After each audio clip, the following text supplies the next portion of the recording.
Have you ever heard an idea that was so out there, it just stopped you in your tracks? Yeah, like what? Well, this week we came across a real head scratcher, and I think it's worth a deep dive, just to wrap our heads around it. Sure, sounds good.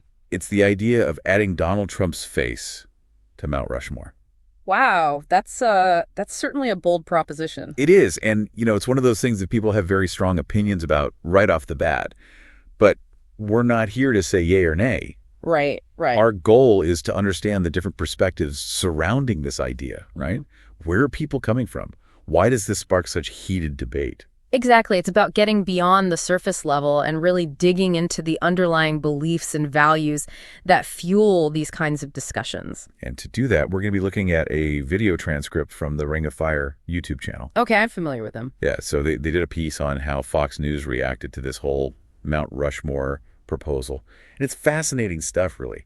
Interesting. I'm curious to see how Fox News tackled this. It's definitely a topic that's likely to get their viewers talking. Oh, absolutely. So the Ring of Fire basically breaks down a segment from the Fox News show Outnumbered, where they discuss Representative Anna Paulina Luna from Florida introducing legislation to add Trump to Mount Rushmore.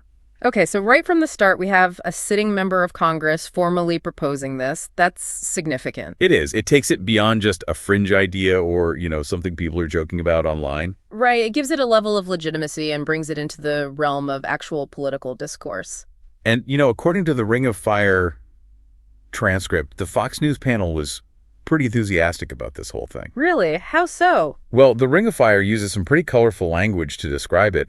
They even say that some of the panelists were like giddy with excitement, Interesting choice of words. Yeah, they definitely don't hold back in their commentary. They even imply that someone might, reach a certain level of excitement, if you catch my drift. Okay, wow. So they're clearly portraying this as a very emotionally charged reaction from the Fox News panel. Absolutely. And they highlight a few specific quotes and reactions to make their point. Makes sense. Let's hear them. So Harris Faulkner kicks things off by saying there are already calls to put his face on Mount Rushmore.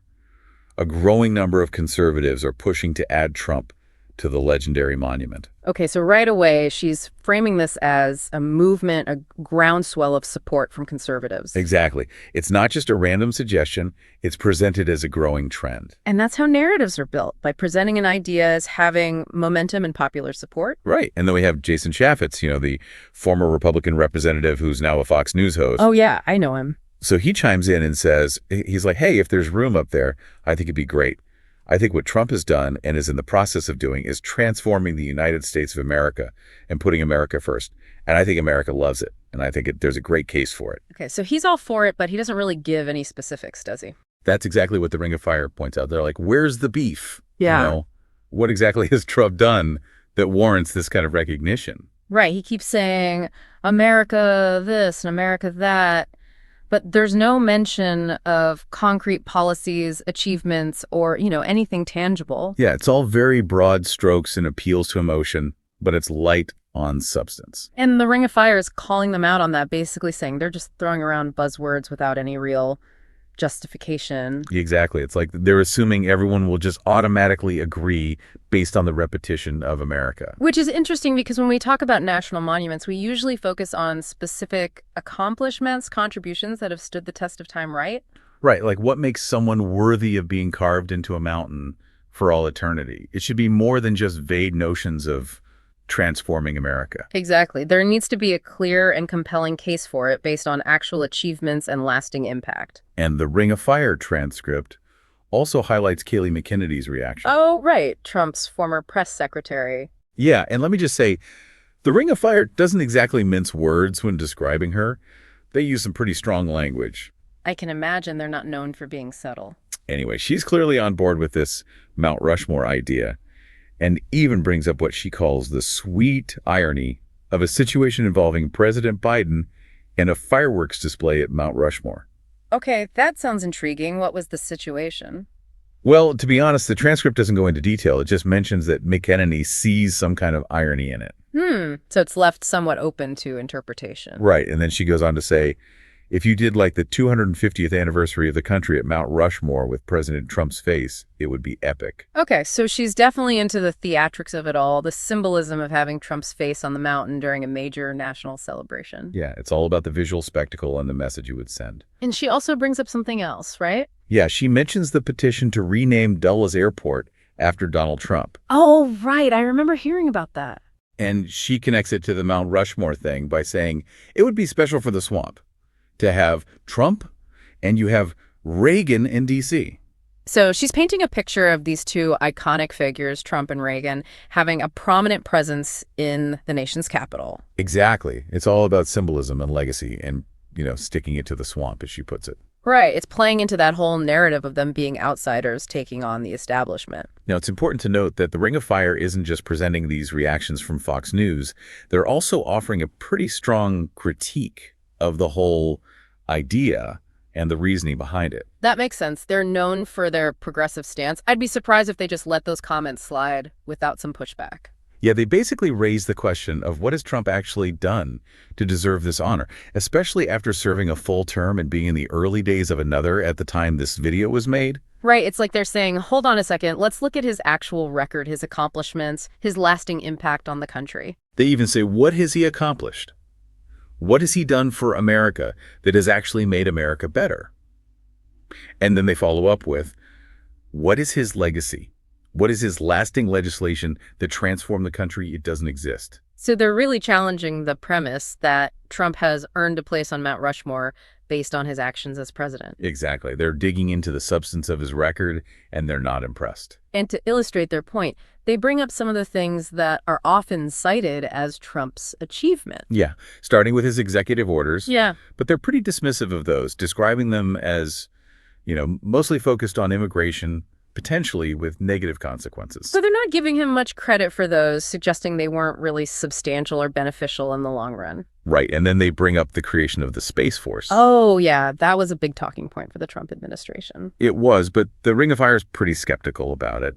They question the actual need for it and whether it's really had a significant impact. So they're basically saying it was more about optics than substance. Yeah, like it was a flashy move, but not necessarily one that addressed any pressing national security concerns. Interesting. It shows how different people can view the same event through completely different lenses. Absolutely. And then they bring up the border wall, which they describe as basically falling apart. Oh, yeah. I remember seeing reports about that. Yeah, they use it as an example of a major Trump promise that didn't really pan out.